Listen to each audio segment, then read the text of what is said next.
Okay, so here we have our lower trim piece. It's already got the hazard clip installed. So you press in the hazard button, connect the wires to the back of it.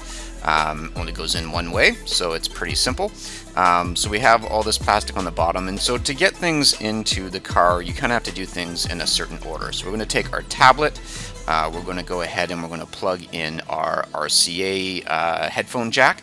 That's going to provide our sound up into our Mark 1 electronics unit that we have tucked up here in the back, plugged right into the factory harness.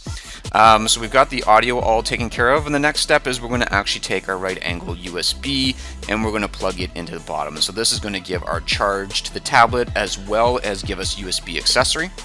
We're going to then snap that into the tablet holder, and we're going to lay this face down on top of the plastic. Now you can do this yourself, but there are some benefits of having a friend here help holding this for you. There's 4 screws that go into the back that are provided in the kit. So essentially you're just going to screw each of these 4 different screws into the back of some bosses that are on the back here. So the tablet holder that you see in here might be a bit of a different color than what you receive in your kit, but we're essentially manufacturing these pieces in-house. The rest are manufactured by Shapeways.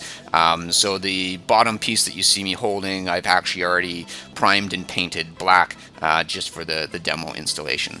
So now we have our hazard clip on the back here. You're going to take what you've unplugged out of your hazard and airbag sensor factory unit, and you're going to plug it into the hazard clip. And you can see here we now have our climate control where we've plugged in the factory clips directly into it, and we have the supplied USB cable that comes with the kit going up into our Mark 1 electronics. Now that's what's going to connect the tablet down to the climate control and allow us to power everything.